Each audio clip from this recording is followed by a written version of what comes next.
Chères Soustonnaises, chers Soustonnais, les élus du conseil municipal et moi-même aurions aimé vous accueillir à la salle Roger-Alain pour la traditionnelle cérémonie des vœux.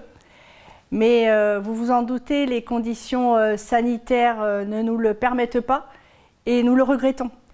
J'aurais vraiment préféré croiser vos regards que de me retrouver face à cette caméra. Alors oui, nous avons traversé ensemble une année difficile. Nous n'étions pas préparés à vivre une crise sanitaire de cette ampleur, avec ces mesures de confinement, ce couvre-feu, l'impossibilité d'accéder à nos plages, à nos sentiers forestiers, avec une vie sociale réduite à son strict minimum alors qu'elle est l'ADN de notre ville. Une année de silence aussi dans nos stades, dans notre salle de spectacle, une vie associative mise à l'arrêt. Et puis surtout, un tissu économique fragilisé, avec des commerces qui ont dû fermer, d'autres qui le sont encore. Et je voudrais dire aux cafetiers, aux restaurateurs soustonnais qui sont toujours fermés, que nous pensons à vous et surtout, soyez-en sûrs, nous serons tous là dès que vous pourrez réouvrir. Vous manquez beaucoup à notre ville. Je pense aussi à celles et ceux qui, cette année, ont été malades, ont souffert ou ont perdu un de leurs proches. Et je sais quelquefois sans pouvoir vraiment dire adieu à cette personne. Et je sais que ça a été difficile, ça aussi. En tout cas, durant cette année, avec les élus et les services municipaux qui m'entourent, notre priorité vraiment a été d'assurer votre sécurité. Et pour cela, je voudrais souligner le travail que nous avons eu concerté avec nos partenaires, l'État, les services de la préfecture, la région, le département, la communauté de communes, l'association des maires des Landes, avec qui on a travaillé pour trouver du gel hydroalcoolique, des masques, organiser la distribution aussi de ces masques pour chaque habitant. Et puis on avait du temps nécessaire pour nous pour se concerter et puis partager nos expériences. Parce que pour nous aussi, élus, ça a été une année compliquée. Et ça, heureusement, on avait avec nous nos services. Et ce soir, je voudrais vraiment saluer le dévouement du personnel municipal qui a œuvré sans relâche, chacun dans son domaine, pour assurer la continuité du service public. Et surtout, je crois, garder le lien avec vous tous. Et je pense plus particulièrement au personnel de la maison de retraite, du CCAS, des aides à domicile qui ont veillé vraiment chaque jour sur les personnes les plus fragiles d'entre nous, avec aussi une organisation qui, pour eux, a été totalement remise à plat. Polyvalence, adaptation, empathie, je dirais même abnégation, ont été les maîtres mots de leur année. Je voudrais aussi vous remercier, vous, parce que spontanément, vous nous avez offert de votre temps pour aider vos voisins, en tout cas pour ceux qui en avaient besoin. Et souligner aussi le travail des associations caritatives de Souston qui n'ont pas cessé, durant ce temps-là, leur soutien aux familles, en tout cas ces familles qui en avaient besoin. Et là aussi, les bénévoles se sont adaptés, ont fait preuve d'ingéniosité même pour continuer à porter assistance et puis à la fois se plier vraiment aux protocoles sanitaires qui ont été nombreux cette année, quelquefois compliqués à mettre en place et notamment dans les écoles. Et là aussi, je voudrais souligner vraiment l'engagement et puis la réactivité de notre personnel, du corps enseignant, ce qui nous a permis de réouvrir les écoles dès que cela a été possible. Ce que je retiens de dire, c'est qu'ensemble, nous avons nous avons fait face et nous l'avons traversé cette année. Et puis, si comme moi, vous aimez aussi vous rappeler des bons moments, j'ai aussi envie de revenir quelques minutes sur les moments de répit qui nous ont été accordés cette année et pendant lesquels nous avons pu, même avec la distanciation sociale, nous retrouver un peu. D'abord au mois de juin, avec la réouverture des cafés, des terrasses, des restaurants, des structures de loisirs touristiques. Ça, je crois, nous a apporté une bouffée d'oxygène qui était absolument nécessaire. La vie, pendant quelques semaines, a repris entièrement ses droits. On en avait vraiment besoin. Et cet été, nous avons pu ainsi maintenir l'ensemble de nos marchés, les marchés nocturnes, organiser aussi quelques manifestations dans les arènes qui nous a permis d'inaugurer la plateforme qui permet aujourd'hui aux personnes à mobilité réduite de pouvoir assister au spectacle dans les arènes. Alors je sais, 2020, ça aura été aussi l'année où on se souviendra qu'on n'a pas pu maintenir nos fêtes. Cela a été, je voudrais vous le dire, une décision difficile à prendre, mais elle était nécessaire, au risque, si nous ne le faisions pas, d'accroître les taux de contamination. Autre lueur cet été, c'est le maintien de nos deux festivals, celui de l'Opéra, celui de la Cornemuse. Et je voudrais dire vraiment un grand merci à Olivier Touzis et Yann Causian, qui ont su mobiliser les artistes, qui ont su se réinventer et nous proposer deux belles offres artistiques totalement atypiques, l'un ayant pour décor le parc de la Pandelle, l'autre le parc du Vignalou. Nous avons passé des soirées certes intimistes, masquées, mais somme toute lumineuses.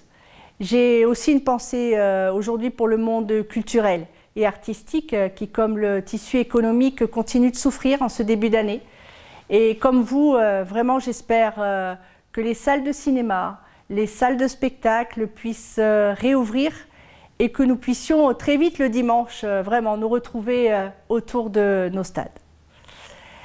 En parlant de sport justement, avec cette crise sanitaire, un événement est presque passé sous silence cette année. Je veux parler de notre obtention par le comité d'organisation olympique 2024 du titre du label de centre de préparation olympique sur les 3 disciplines, l'aviron, le judo et le rugby à 7. Je crois que c'est une belle reconnaissance, d'une part de la qualité de nos équipements sportifs, mais aussi de notre expérience à recevoir ces sportifs de haut niveau. Alors, vous me direz, un autre travail commence maintenant, c'est celui de convaincre effectivement les fédérations françaises et étrangères de venir chez nous organiser leurs stages de préparation et pourquoi pas, pour certaines d'entre elles, d'établir leur base arrière à Souston pendant les Jeux. Nous sommes qu'à 3h30 maintenant de Paris. Et puis si on quitte le monde sportif de haut niveau, il y a un autre événement vraiment qui m'a marqué cette année, c'est l'opération La Soustonnaise en liberté, qui a remplacé notre traditionnelle course, la Soustonnaise, au profit de la Ligue contre le cancer. Elle m'a marquée parce qu'en cette crise sanitaire, vous avez été nombreuses et nombreux à relever ce défi solidaire, avec plus de 350 inscriptions individuelles ou collectives, d'ailleurs par le biais de vos associations. Et cette belle opération a révélé, encore une fois, notre capacité, même en période de crise, de nous fédérer autour d'une cause commune. Et ça, c'est très important. Administrer une ville, vous me direz, c'est aussi prévoir l'avenir, et quelles que soient les crises que nous traversons. C'est pourquoi j'ai souhaité cette année aussi que, sans relâche, nous continuions à avancer. Et je voudrais profiter de ce moment pour vous remercier pour la confiance que vous nous avez accordée aux dernières élections en mars dernier. Et je peux vous dire que l'ensemble des élus s'est tout de suite mobilisé pour gérer la crise, mais aussi pour faire avancer ces projets. Et sur cette année, nous avons inauguré la médiathèque dans laquelle je me trouve et je suis vraiment ravie qu'en quelques semaines seulement, ce lieu ait vraiment trouvé sa place dans notre ville. Vous êtes déjà plus de 2000 abonnés sur cette médiathèque. C'est vraiment un lieu de vie qui nous est cher et je crois que vous en êtes ravis et nous aussi. Plusieurs chantiers structurants pour notre ville vont aussi voir le jour en 2021. Je ne voudrais pas tous les citer, mais je voudrais citer quand même la maison de santé avec laquelle nous travaillons depuis plus de 2 ans avec les médecins, mais aussi avec l'ensemble des professionnels de santé de Souston. Vous dire que cette maison de santé va voir le jour en plein cœur de ville. On a choisi l'architecte, elle se placera en lieu et place de l'espace jeune actuellement, avec une extension qui est prévue à l'arrière du bâtiment sur des terrains que nous sommes en train de racheter au groupe La Poste. C'est donc un projet qui va nous permettre de consolider l'offre de soins en centre-ville et de préparer son avenir en la renforçant. C'est important. Autre chantier, c'est la rénovation de l'école maternelle Jean Sousse, qui a été construite dans les années 50, qui a été agrandie, je crois, en 1979. En tout cas, il nous faut aujourd'hui la rénover, elle est à bout de souffle, et la repenser aussi dans ses espaces. Là aussi, cette réhabilitation va prévoir une extension pour cela. Et les travaux vont débuter en septembre 2021. En attendant, et je passe des plus jeunes aux aînés, nous aurons le plaisir, je crois que c'est très attendu, de livrer au printemps prochain, après 3 ans de travaux, la maison de retraite totalement rénovée et réhabilitée.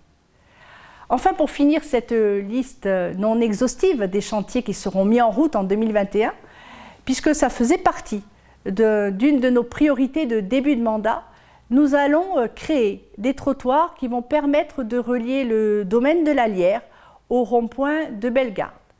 Alors, ce projet d'aménagement fait partie de notre ambition vraiment de promouvoir les mobilités douces et alternatives depuis les quartiers vers le centre-ville. Je crois que c'est une forte attente. Enfin, je ne peux passer sous silence ce que nous avons subi encore il y a quelques jours, ce 3e épisode pluvieux en une année, qui a occasionné, je le sais, des inondations chez certains d'entre vous. Je voudrais tout d'abord souligner là aussi le travail, le professionnalisme de nos équipes, de notre service technique, qui ont œuvré avec les pompiers, la police municipale, la protection civile ces derniers jours et sans relâche pour vous apporter assistance. Mais ce que je voudrais vous dire aussi, c'est qu'au-delà de la gestion de crise, comme nous nous y sommes engagés dans notre programme, et parce qu'on sait que malheureusement, à cause du dérèglement climatique, ces événements risquent de se répéter, nous avons d'ores et déjà entamé une réflexion globale sur la gestion des eaux pluviales sur notre commune. Ça va passer dans les prochaines semaines par un état des lieux de notre réseau, l'élaboration d'un schéma directeur devant aboutir sur un plan pluriannuel d'investissement, mais aussi je voudrais qu'on puisse aller sur d'autres axes, à savoir l'identification aussi des zones déversoirs potentielles en amont et surtout le renforcement des études hydrauliques qui sont préalables à tout nouveau projet d'aménagement qu'il faudra renforcer.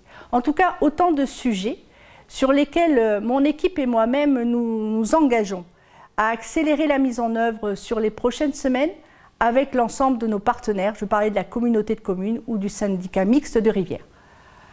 Voilà, écoutez, j'arrive à la fin de cette allocution et je ne terminerai pas ce message sans vous souhaiter à chacune et chacun d'entre vous, ainsi qu'à vos proches et vos familles, une excellente santé d'abord, pour vivre une année 2021 qui, j'en exprime le vœu, sera remplie d'espoir, de convivialité et surtout de liberté retrouvée. C'est pour ça que je vous dis à très vite, merci de m'avoir écouté et très belle année 2021.